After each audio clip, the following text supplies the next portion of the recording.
Livro de Crônicas, segunda Crônicas, capítulo 7, verso de número 14. A Bíblia diz assim, ó: e se o meu povo, que se chama pelo meu nome, se humilhar, orar, buscar a minha face, e se afastar dos seus maus caminhos, dos céus ouvirei, perdoarei os seus pecados, os seus erros, curarei a sua terra. Você pode sentar glorificando a Deus. É bem breve mesmo, é bem rápido e bem breve. Uma palavra muito forte, que tem um contexto também muito forte. Olha só no versículo 13 que o Senhor Deus diz para Salomão. Ele diz assim, ó: se eu fechar o céu para que não derrame a chuva, ou ainda se eu ordenar os gafanhotos que devorem a terra, ou mesmo enviar a praga sobre a minha própria gente. Deus está falando assim, sabe?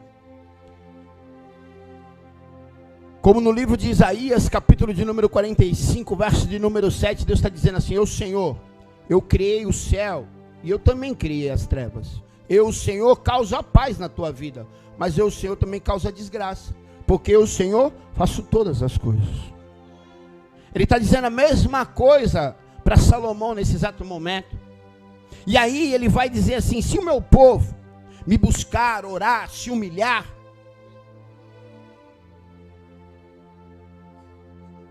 buscar a minha face, aquele povo que me chama pelo meu nome, buscar, orar e se humilhar,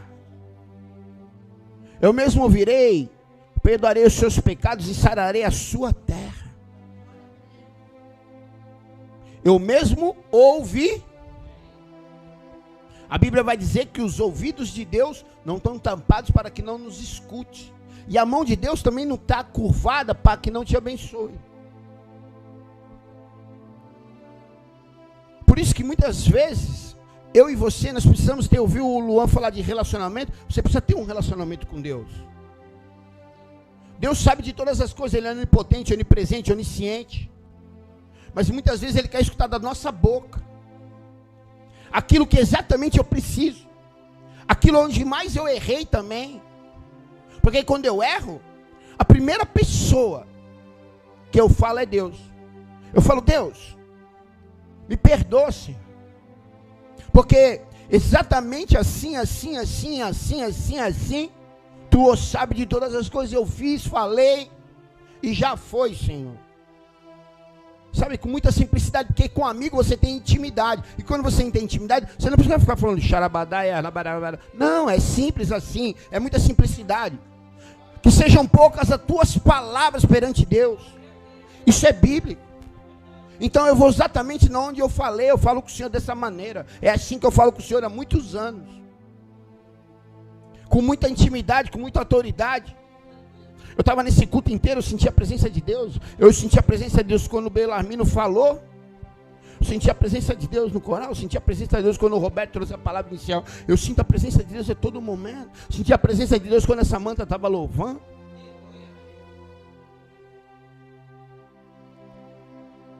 Mas assim como eu sinto a presença de Deus num culto igual esse, eu também sinto a presença de Deus quando eu estou sozinho no meu escritório.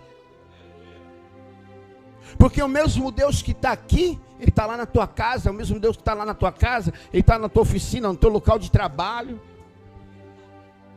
Então eu tenho que entender isso, que eu sirvo um Deus vivo, todos os dias. Não é um Deus que está crucificado numa cruz que morreu e acabou. Não, Ele é um Deus vivo. Ele é onisciente, onipresente, onipotente. Ele é o Deus que sabe todas as coisas. É o Deus que ouve e fala todas as coisas. É o Deus que faz todas as coisas. Foi Ele que criou o céu dos céus, os luminares. E nós temos que ter essa reverência, esse respeito em todos os momentos. Eu tenho que ter essa reverência, esse respeito quando eu estou dentro da igreja. Eu tenho que ter essa reverência, esse respeito quando eu estou no meu local de trabalho. Eu tenho que ter essa reverência, esse respeito quando eu estou com a minha família. Eu tenho que ter essa reverência, esse respeito quando eu estou com os meus amigos. Eu tenho que ter essa reverência, esse respeito quando eu estou lá no campo de futebol, porque eu gosto de jogar futebol. Eu vou no campo de futebol e lá eu também ajo como cristão, porque principalmente tem que dar bom testemunho, porque eu estou ali no meio de um monte de pessoas ímpias e que estão observando a todo momento o pastor, para ver se eu falo um palavrão, para ver se eu falo uma besteira, para ver se eu me revolto com uma jogada dura. Então, em todos os lugares eu entendo que eu tenho um Deus que está me vendo e me observando. Eu não sirvo a Deus e não respeito a Deus somente quando estou na frente do pastor. Eu não sirvo a Deus e não respeito a Deus somente quando estou dentro da igreja. Eu sirvo a Deus em todo o meu dia, desde que eu acordo até o momento que eu vou dormir. E o Deus que eu sirvo não é um Deus religioso, é um Deus espiritual.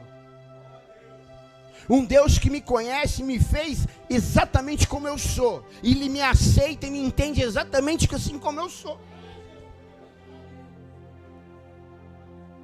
E me amou da mesma maneira como Ele me criou. Mas um dia, eu o conhecendo, não só de ouvir falar, houve um arrependimento. Algo que mudou e mexeu comigo. Algo que transformou a minha vida, que curou a minha terra, que sarou, que perdoou os meus pecados, que me aceitou exatamente com todas as minhas falhas, em todos os meus erros, assim como o Roberto ministrou na palavra inicial. Ele entrou na casa de Zaqueu, entrou da maneira como ela estava, e da maneira como ela estava, dependendo do coração de Zaqueu naquele momento, e entendendo e conhecendo, ele entrou daquela maneira, falou: não tem problema, Zaqueu, que a tua casa está bagunçada, não tem problema, Zaqueu, que a tua casa está desarrumada, mas é assim que eu vou entrar na tua casa, porque a partir de agora, quando eu entrar na tua casa, aquilo que está desarrumado vai se tornar arrumado, aquilo que está bagunçado vai se tornar organizado, e aquilo que está doente vai começar a ser curado.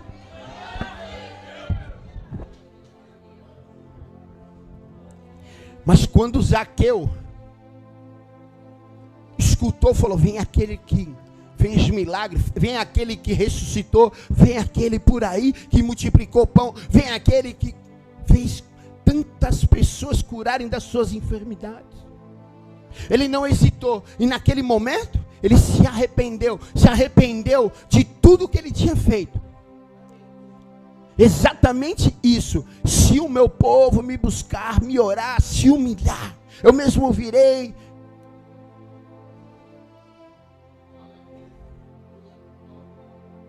Deus está vendo tudo.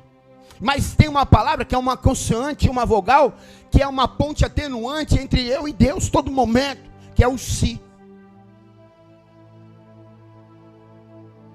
Em João capítulo 13, 33, 34, Jesus vai falar a mesma coisa. Se vocês se amarem uns aos outros, aí de verdade todos saberão que vocês são verdadeiros discípulos, dando um bom testemunho. Mas ele falou primeiro se. E esses si são duas letras, uma consoante e uma vogal, que se torna uma ponte atenuante entre eu e Deus, colocando uma barreira, tornando algo que é perto, próximo, distante, longínquo,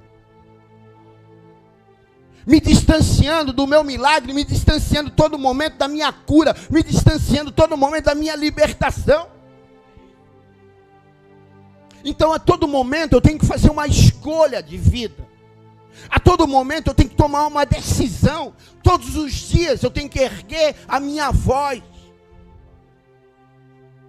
e dizer: Senhor, eu estou mal, Senhor. Eu estou precisando, Senhor. Me ajuda, meu Pai. E Ele está a todo momento ali, ó, do céu, do trono do céu, com o ouvido para te escutar. Pois Deus não é homem que minta, nem filho do homem para que não cumpra todas as coisas. Se a palavra está dizendo, eu estou com o meu ouvido atento e a minha mão pronta para te abençoar. Mas estou esperando uma decisão. Eu estou esperando uma atitude. Eu estou esperando uma ação. Porque toda ação ela gera uma reação. E aí vem. A Bíblia vai nos dizer sobre Jairo.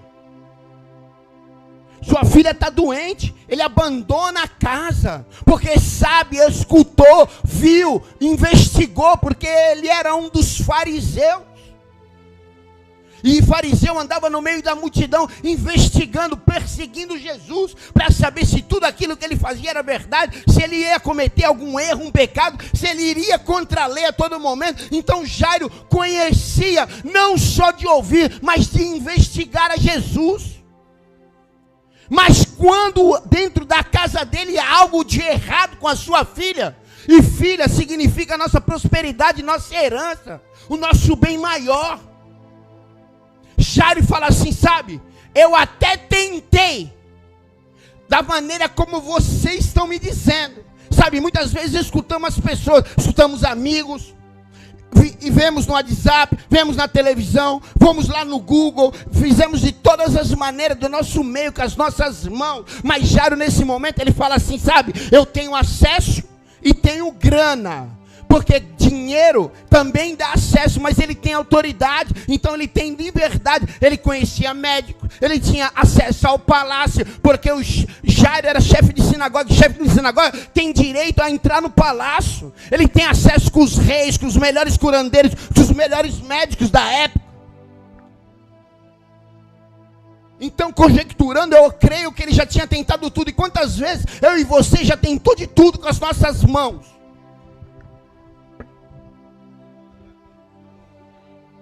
E até quando eu vou tentar com a minha força? Porque a Bíblia vai dizer ao contrário. Não é quando eu sou forte, é quando eu sou fraco. É quando de verdade eu me prostro. É quando de verdade eu mostro o meu coração. É quando de verdade eu falo, Senhor, eu preciso de ajuda, Senhor.